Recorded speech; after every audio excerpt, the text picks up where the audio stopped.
I'm on the entrance to the trail in the Ebensburg direction. So I'm 3 or 4 blocks from the fire hall, which is behind what used to be the Little Wheel Bar or Tavern.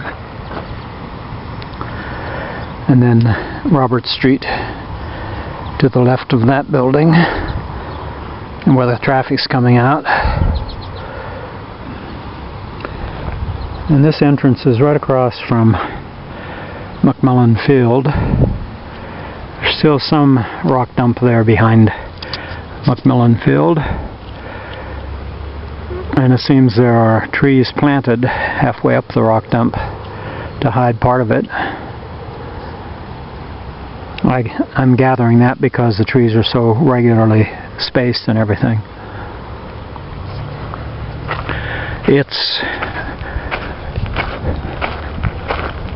I can't remember whether it's Monday or Tuesday. It's Tuesday evening, July 17th, and it's not quite 6 o'clock yet. It's about 90 degrees out, and I was hoping I would be hitting the shade earlier than this. And in fact, I think I will go back to the car and drive farther back, because there's another 3 or 4 blocks before I even get to the shade here. But first I'll get this historical marker. Nanty Glo. The first settlers in this area were Welsh, Irish, Scotch, and English. Nanty Glo is Welsh for streams of coal. In the early years, logging, quarrying, and sulfur muck loading were thriving industries. The first coal mine opened here in 1869. Along with company-owned mines, there were many privately owned businesses or house coal mines. In 1899, Pennsylvania Railroad extended a line through town, which was followed by trackage of the Cambrian and Indiana Railroad in 1915. The first post office was named Glen Glade and was changed to Nanty Glo in 1901. In 1918, 10 years after electricity came to the town, Nanty Glo was incorporated as a Cambria County borough. Education evolved from a one-room schoolhouse to the 4-year high school program still in operation as the Blacklick Valley School System. In March 2005, 20 years of effort to begin cleanup of acid mine drainage from the Webster Mine into the south branch of the Blacklick Creek culminated with the installation of a large ecosystem restoration system. Reclamation of the waste coal or bony piles along the creek is also underway. This project will eliminate dangerous contaminants leaching into the streams. And the main stream is just there beyond the levee, which is the south boundary of Mullen Field. McMullen Field, I mean.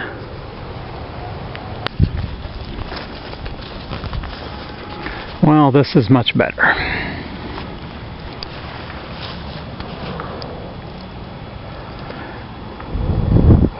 Now the center of town looks very far away, and there's Beulah Road just where those houses are. In the front of those houses, we're at the back of them.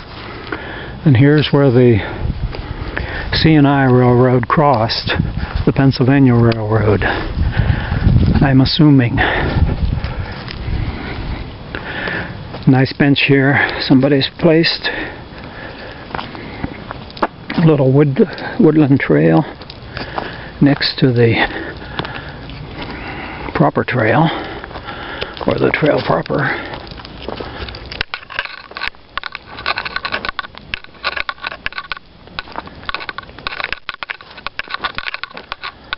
Well, the path goes on for a ways. I would like to try to take that some other day. And this is too steep for me to try to climb. I would like to, though, and see what the view is like from up at the top of that railroad abutment. But from this point, I'm going to get on the trail itself and see how it looks for the first couple miles.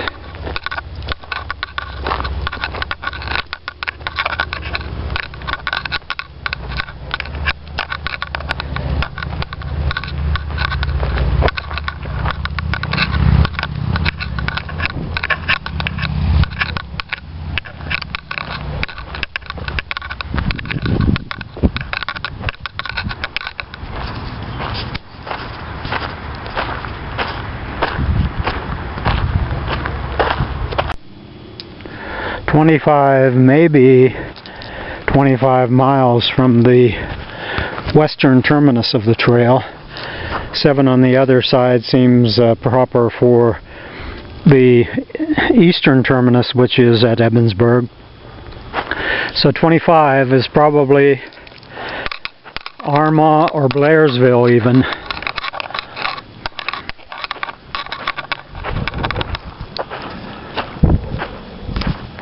I could check that on one of the trail brochures, but I don't have one with me. But so far this is a very nice shaded trail. Little bridge here into the yard from this house that's on the Beulah Road. The trail is very straight and level, whereas Beulah Road is up and down, left and right all the way along here. But railroads had more engineering than the early roads did, and this road was never improved much. It was always a back road.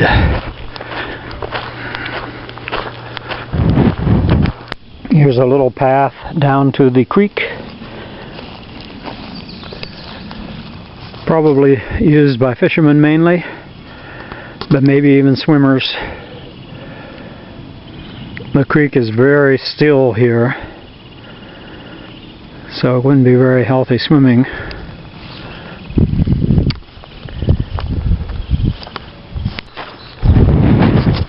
Maybe a half mile now from the borough limits, or at least the trailhead where I parked. And now we're coming into a long sunny stretch, so I'll have to keep my hat on. And to the left here is a big wetland, or swamp as we used to call them. A lot of cat nine-tails there, and that's the main way acid mine drainage is treated. The cat nine-tails flourish in that, and they kind of absorb all the sulfur that's in the water. So whether those are native plants or ones that have been grown there by some agency, I don't know. But the water still looks pretty red. You can see the bottom of the little pond clearly, but the mud itself is reddish, very reddish.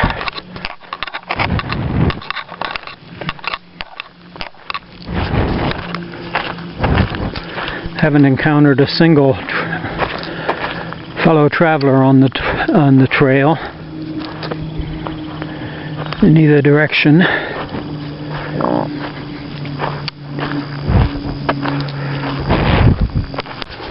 Finally had a bicyclist pass me, and here's the bridge over the Blacklick Creek. I'm surprised that the trail crosses the creek so early.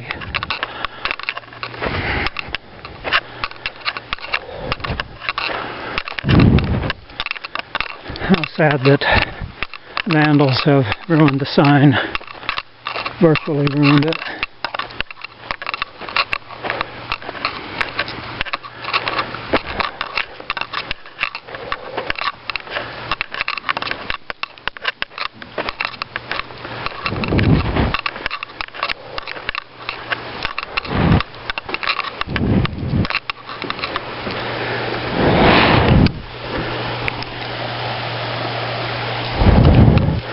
Not really deep enough to swim in, but you could paddle around in a little bit for a little bit in it.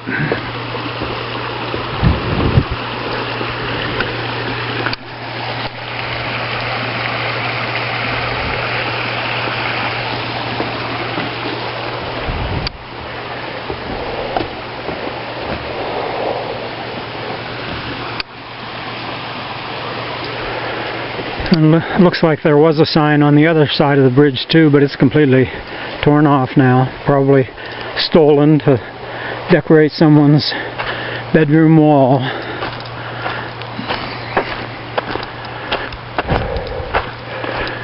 And just beyond that, there's a nice bench.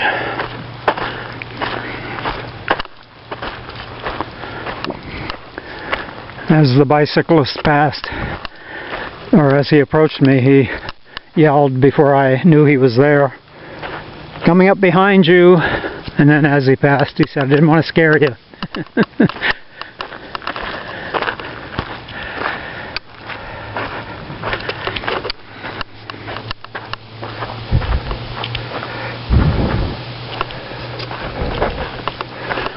Finally, we're coming up to a bit of a shady area.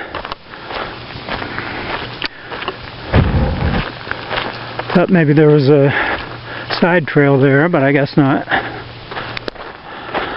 This is a beautiful shady area. At least 100 yards or so in front of me, and quite a bit even behind me. Maybe another 50 yards or so.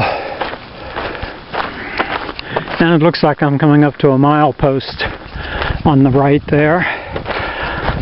We'll see if that's the 25 marker. Well, it's a 26-mile marker.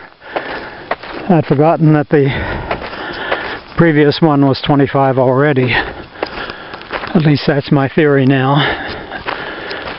My theory being that my memory failed me. Yep, it's 6 on the other side. I'm definitely sure that it was 7 on the other side of the first one. So I've walked a mile and 100 yards or so,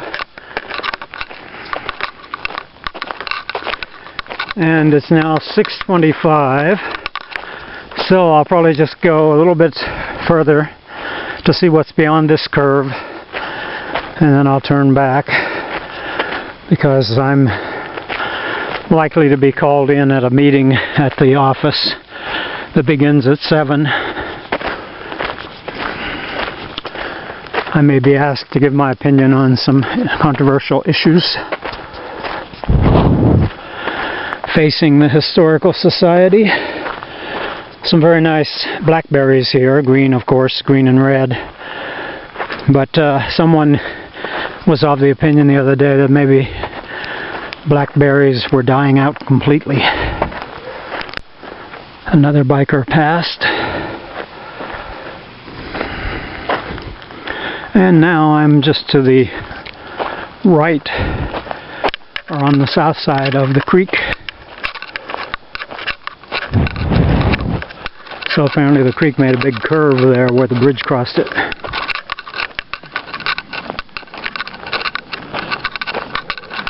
Very nice woods here, but very steep to climb. Wouldn't want to do that.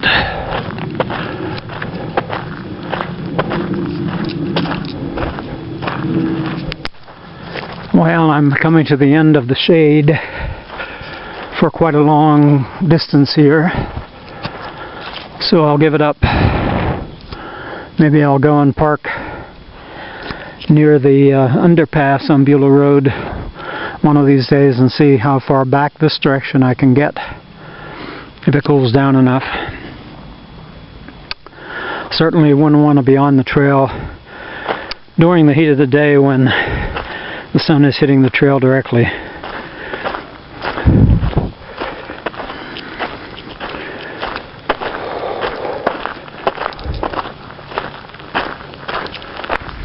More blackberries over here, looking rather healthy.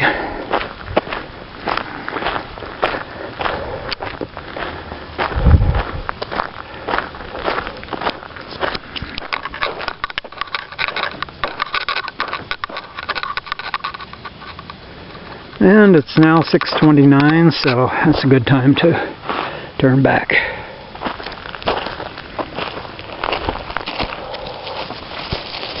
Here, there's even a couple that are almost black.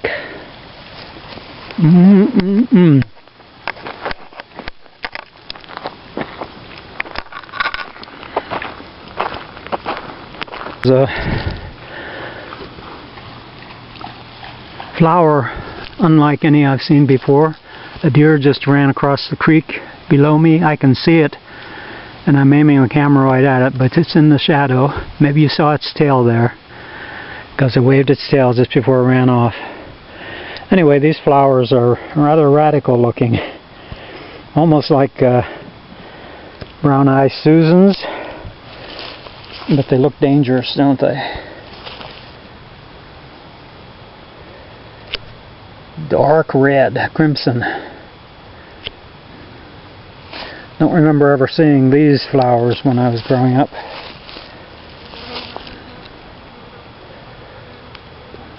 On my screen it looks oranger than red, but to the naked eye it looks very crimson. Now a couple walkers. Just ready to fall off to you. Coming toward me now. And the orange-shirted biker came from behind me and passed, and the walkers have turned back. They didn't want to be photographed, apparently. Over there are some wild tiger lilies.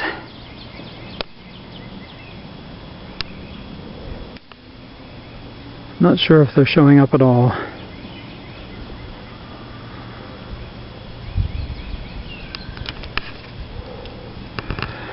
But I thought for a nature walk I should include them anyway.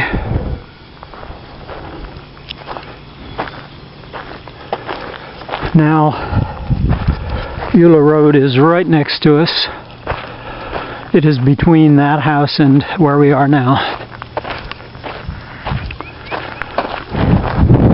Well, the 7-mile marker is getting close, and the end is in sight, and it's now 6:57, so that's pretty good timing.